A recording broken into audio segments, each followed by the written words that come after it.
শিক্ষকরা হাত তুলে দিচ্ছেন। ঝোপ বুঝে কোপ পার্শ্ব শিক্ষকদের।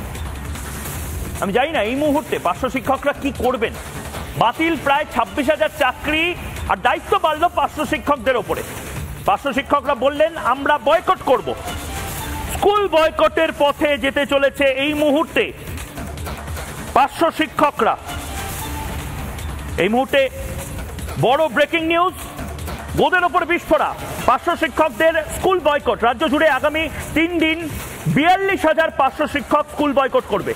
7, 8 এবং 9 এপ্রিল রাজ্য জুড়ে স্কুল বয়কটের সিদ্ধান্ত নিয়েছে বলে সূত্রের খবর। গোটা রাজ্যে 26,000 চাকরি সংকটের মধ্যে, তার মধ্যে আরো 42,000 তাদের স্কুল বয়কট। মানে পরীক্ষা, স্কুল, এই সমস্ত কিছু আবার তালা ঝুলিয়ে দিতে হবে মনে হচ্ছে। আমি প্রাইমারি টিচার যারা রয়েছেন, যারা আন্দোলনকারী রয়েছেন, তাদের কাছে একবার যেতে চাই। স্বপন সরকার চাকরি প্রার্থী এই মুহূর্তে রয়েছেন 2014 প্রাইমারি। আপনাদের কথা আমি শোনাতে চাই আজ। দেখুন, আপনারা নিজেদের বক্তব্যটা বলুন। আপনারা কি দাবি করছেন মমতা বন্দ্যোপাধ্যায় থেকে, সেটা বলুন। মাননীয় মুখ্যমন্ত্রী একটা কথা বলেন যে কমিটমেন্ট ইজ মাই ক্রেডেনশিয়াল, কিন্তু আমরা প্রাইমারি 2014 নট ইনক্লুডেড ক্যান্ডিডেট, আমরা 2014 থেকে বঞ্চিত হয়ে আসছি। প্রথমে নিয়োগ হয়ে গেল 2014 সালে, এরপর আমাদের 20,000 নট ইনক্লুডেড পড়েছিল। তিনি 2020 সালে 11 নভেম্বর নবান্নে প্রেস কনফারেন্স করে তিনি ঘোষণা করেছিলেন এই যে 20,000 পড়ে আছে তার মধ্যে 16,500কে সবাইকে না হবে, ধাপে ধাপে নিয়োগ করা হবে। প্রথমে 16,500 না হবে, তারপর বাকিদের পরের স্টেজে না হবে। আলাপন বন্দ্যোপাধ্যায় তখন সঙ্গে ছিলেন এবং এই বক্তব্যটা তিনি রিপিট করেছিলেন যে পুরোটাকে না হবে, প্রথমে 16,500, তারপরে বাকিটা। কিন্তু এইখানে 2020 সালে আমাদের ইন্টারভিউ হলো 2021 সালে জানুয়ারি মাসে, সেখানে দেখা গেল যে 16,500 নেওয়া হলো না। এর উপরে পেছন থেকে কিছু ব্যাক ক্যান্ডিডেটদের নিয়ে মোটামুটি 12,000, 12,500 মতো না হলো একটা ব্যাপক সংখ্যক ক্যান্ডিডেট পড়ে থাকলো, অর্থাৎ আমরা পড়ে থাকলাম।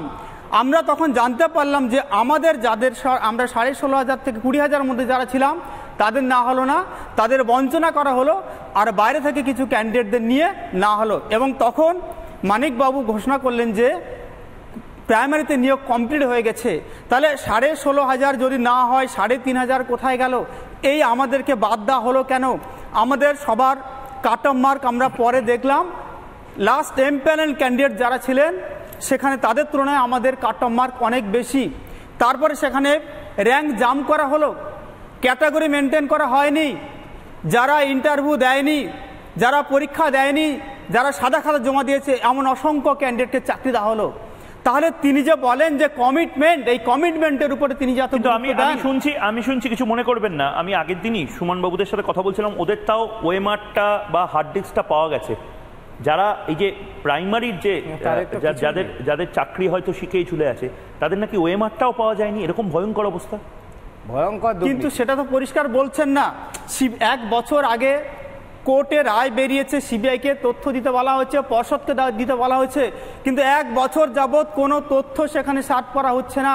আলটিমেটলি আমরা অন্ধকারে ঝুলে আছি। আপনারা রাস্তায় বসছেন না? এই বাংলায় আমরা ডাক্তার, শিক্ষক সবাই রাস্তায়। মাতঙ্গিনী হাজরা মূর্তির নিচে আমরা প্রায় 900 দিন ধর্ণা দিয়ে চলেছি, আমরা কোনো সৎ বিচার এখনো পর্যন্ত পাইনি। তিনি এই যে দুর্নীতি, তিনি যে বলছেন যে আজ যেটা ঘটলো 26,000-এ, এখানে যারা অযোগ্য যে 5,500-6,000, এই অযোগ্য অর্থাৎ চাল আর কাঁকড় আলাদা করা গেল না বলে কাঁকড়দেরকে তিনি সাপোর্ট করলেন আলটিমেটলি, অর্থাৎ দুর্নীতিগ্রস্তদের কিন্তু তিনি সাপোর্ট করছেন। তাহলে এরকমভাবে যদি হয় তাহলে কমিটমেন্ট কোথায় থাকলো? আলটিমেটলি পশ্চিমবঙ্গের শিক্ষা ব্যবস্থা কোথায় দাঁড়ালো? অযোগ্যদের তিনি সাপোর্ট করছেন, যোগ্য শিক্ষকরা তো জাতির মেরুদণ্ড, এভাবে তো জাতির মেরুদণ্ড তো ধ্বংস হয়ে যাচ্ছে।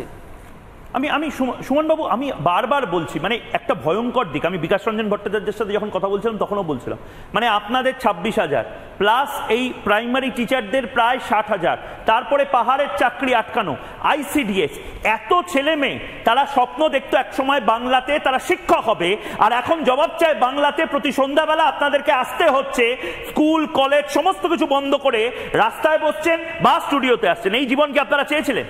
না না, আসলে আপনাদের চ্যানেলে এর আগেও আমি বলে গেছি, আমরা যখন 2011 সাল, সেই সময় রাজ্যের মুখ্যমন্ত্রী সিঙ্গুর নন্দীগ্রাম আন্দোলন, নেতাইয়ের আন্দোলন, আমাদের মতো ছাত্র যৌবনদের কাঁধে ভর করে সেই সময় পরিবর্তনের সরকার এসেছিল, বলেছিল বদলা নয় বদল চাই।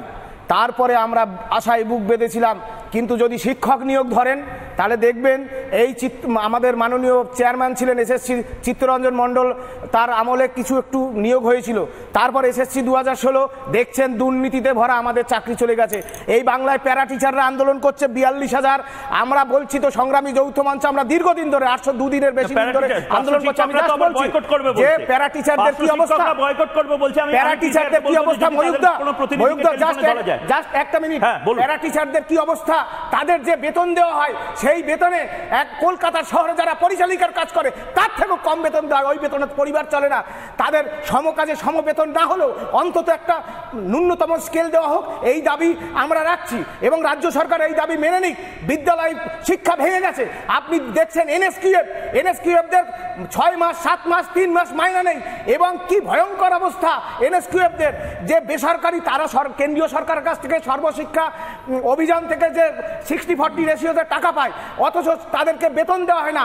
প্রাইভেটাইজেশন একটা অন্য এজেন্সি থেকে তাদেরকে বেতন দেওয়া হয়, সেই প্রাইভেট এজেন্সির মালিকগুলো সব শাসক দলের ঘনিষ্ঠ। আপনি কত বঞ্চনা বলবেন? যারা অস্থায়ী কর্মচারী রয়েছে তাদের সামান্য বেতন দেওয়া হয়, তাদের যোগ্যতার ভিত্তিতে নিয়মিতকরণ হচ্ছে না। এই যে পাহাড়ে দেখছেন নিয়োগ নেই, পিএসসির নিয়োগ নেই, ফুডের নিয়োগ নেই, শিক্ষকতার নিয়োগ নেই, এই বঞ্চনা দিয়ে পশ্চিমবাংলা চলছে। আমরা এর বিরুদ্ধে, তার মানে বাংলাতে আপনারা আপনাদের পরবর্তী প্রজন্ম বা ছাত্রছাত্রীদের বলে দিন, বাবা তোরা যাই কর না কেন স্কুল কলেজে যাস না, অন্য যা ইচ্ছা কর। এবং এটাই বোধহয় বানানোর চেষ্টা হচ্ছে। আইসিডিএস চাকরি প্রার্থী, আমি অবাক হয়ে যাচ্ছি, বাংলায় আমরা বিভিন্ন রকমের শিক্ষিত বেকার বিভিন্ন গোছের প্রতিবাদীদের নিয়ে আজকে জবাব চায় বাংলা করছি। আর আজকে উত্তরপ্রদেশ, বিহার, অসম, মণিপুর, এই সমস্ত রাজ্যে কত ধরনের শিল্প হবে আমি আজকেই দেখছিলাম। আপনারা নিজেরাও গুগল করতে পারেন, আপনারা রাজ্যের নাম এবং ইন্ডাস্ট্রি এটা টাইপ করে গুগল করবেন, দেখবেন উত্তরপ্রদেশ এখন লড়াইটা করছে কে কত বেশি ম্যানুফ্যাকচারিং এবং সেলস হাব তৈরি করতে পারবে। ঠিক সেরকমভাবে গুজরাট এখন লড়াইটা করছে ইলেকট্রিক ভেহিকেলের হাব হওয়ার জন্য। উত্তরপ্রদেশ লড়াই করছে মোবাইল নিয়ে বেশি করে ফ্যাক্টরি বানাবে, না রিয়েল এস্টেট বানাবে, না গ্রেটার নয়ডার পরে অন্য কোনো জায়গা। আর আমরা এখানে আইসিডিএস কর্মী, আইসিডিএস চাকরি প্রার্থী, আইসিডিএস প্রতিবাদী, তাদের নিয়েও আমাদের কথা বলতে হচ্ছে, কারণ তারাও ভালো নেই এই বাংলাতে। এই মুহূর্তে কৃষ্টি মজুমদার আমাদের সঙ্গে রয়েছেন। কৃষ্টি, আবারও বলছি, ময়ূক তোমাদের সঙ্গে ছিল, আছে, থাকবে। যে কোনো শিক্ষিত বেকার, যে কোনো প্রতিবাদী, তাদের প্ল্যাটফর্ম, তাদের কণ্ঠস্বর রিপাবলিক বাংলা। তোমাদের দাবি দাওয়া সমস্ত কিছু বলো। ধন্যবাদ ময়ূকদা। প্রথমেই আমি বলতে চাই যে আমাদের মাননীয় একজন নারী, এবং উনি নারীদের বিভিন্ন রকমের উন্নয়নের জন্য কখনো কন্যাশ্রী, কখনো রূপশ্রী, কখনো লক্ষ্মীর ভাণ্ডারের স্কিম করেছেন। কিন্তু অদ্ভুতভাবে এটা হাস্যকর যে আমরা আজকে যে দপ্তরে চাকরি পেয়েছি সেটা হলো নারী ও শিশু কল্যাণ দপ্তর, এবং সেইখানে একটা সম্পূর্ণ পিএসসি প্যানেল, যেটা একটা কনস্টিটিউশনাল বডি, সেখানে আমরা নন গেজেটেড গ্রুপ বি অফিসারের চাকরি পেয়েছি। সেইখানে দাঁড়িয়ে আজকের আমরা 1000, যেখানে 2931 জন টোটাল ভ্যাকেন্সি ছিল, সেখানে দাঁড়িয়ে আজকে আমরা 1000 জন এখন অবধি 2019-এর নোটিশ, যেটা 3রা ফেব্রুয়ারি 2023-এ যেটার ফল প্রকাশ, ফাইনাল মেরিট লিস্ট বেরোয় এবং 3টে টায়ারে পরীক্ষা হয়, সেইখানে দাঁড়িয়ে আজকের আমরা 1100 জন এখনো চাকরি পাচ্ছি না, যেখানে আমাদের কোনো দুর্নীতি নেই।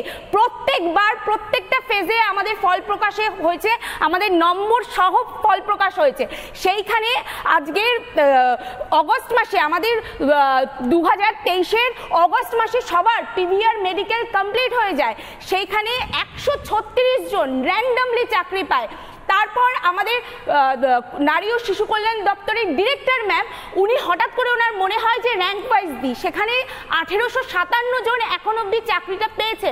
বাকি 1100টা মেয়ে, যেখানে একটা প্যানেলে 100% জেনারেল চাকরি করছে, পেছনের র্যাঙ্কের মেয়েরা চাকরি করছে, এবং আমরা এসসি এসটি ওবিসি, আমাদের মাইনরিটি, আমাদের ফিজিক্যাল হ্যান্ডিক্যাপ যারা আমাদের থেকেও বেশি লড়াইটা করে এই প্যানেলভুক্ত হয়েছে, তারা এমএসপি সবাই বঞ্চিত।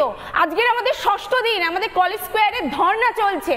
কেন না আমরা এই চাকরিটা যাতে পাই, আমাদের একটা প্রসেস কমপ্লিট করতে 6 বছর সময় লাগে।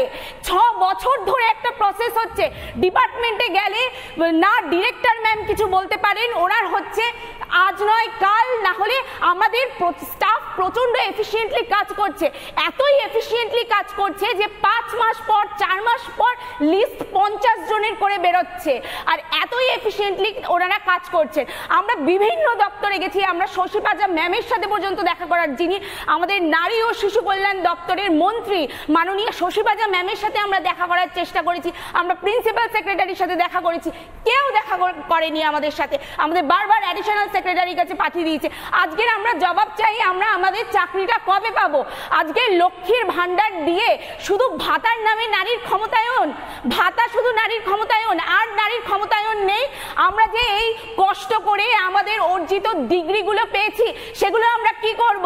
আমরা যদি সেইটা দিয়ে আমরা চাকরি করতে না পারি, আজকে আমরা আর্থিকভাবে সামাজিকভাবে লাঞ্ছিত। আমাদের অর্থর দিক দিয়ে তো আমরা যাচ্ছি, আমরা লোকালয় মুখ দেখাতে পাচ্ছি না, নিজস্ব লোকালয়। আমাদের মুখ বাঁচিয়ে চলতে হচ্ছে। আমাদের জিজ্ঞাসা করছে তোরাও কি ঘুষ দিয়েছিস, তোরাও কিভাবে চাকরি পেয়েছিস, চাকরিটা আদৌ আছে তো? এইরকম পরিস্থিতির শিকার আমাদের হতে হচ্ছে। আমাদের বাবা মারা আজকের হতাশায়, কারোর স্বামী চাকরি চলে গেছে কোভিডের সময়, তারা শুধু এই চাকরিটার জন্য অপেক্ষা করে আছে। আজকের আমাদের এটা প্রাপ্য। আজকের ভাতা আমাদের, আমরা তো ভাতা চাই না, আমরা স্যালারি চাই। আমাদের ভাতার দরকার নেই, আমরা শিক্ষিত, আমরা যোগ্য, এটা আমাদের অধিকার, এটা আমাদের প্রাপ্য, এটা আমাদের দিন। আমাদের ডিপার্টমেন্ট কি হিসাবে বলে যে তোমরা অন্য কিছুর জন্য চেষ্টা করো? আজকে 3টে টায়ারে পাশ করেছি, 4.5 লক্ষ ছেলেমেয়ের মধ্যে 2931 জন আমরা নাম প্যানেলভুক্ত হয়েছি। তাহলে কিভাবে ডিপার্টমেন্ট এইরকম একটা ক্রুশিয়াল জিনিসকে এত সহজে বলতে পারে তোমরা অন্য কিছুর জন্য চেষ্টা করো? আমি ঠিক এই জায়গাতেই আমি সুমন বাবু, এটা তো খুব বাস্তব যে সরকার হয়তো এরপরে আপনাদের বলে দেবে আপনারা চপ শিল্পের সাথে যুক্ত হন, আপনারা কাশফুলের বালিশের সাথে যুক্ত হন। চাকরির অভাব বাংলায় নেই, চপ শিল্প আছে, কাশফুলের বালিশ আছে। আমার বাংলাতে এরকম দিন আসবে কেন যেখানে আপনারা চাকরি প্রার্থী, শিক্ষিত, আপনারা কেউ কয়লা চুরি করেন না, গরু চুরি করেন না, শিক্ষিত হয়ে মাথা উঁচু করে শিক্ষক হতে চেয়েছিলেন। এরকম দিন আসবে আর আমরা সবাই চুপচাপ বসে থাকবো এভাবে?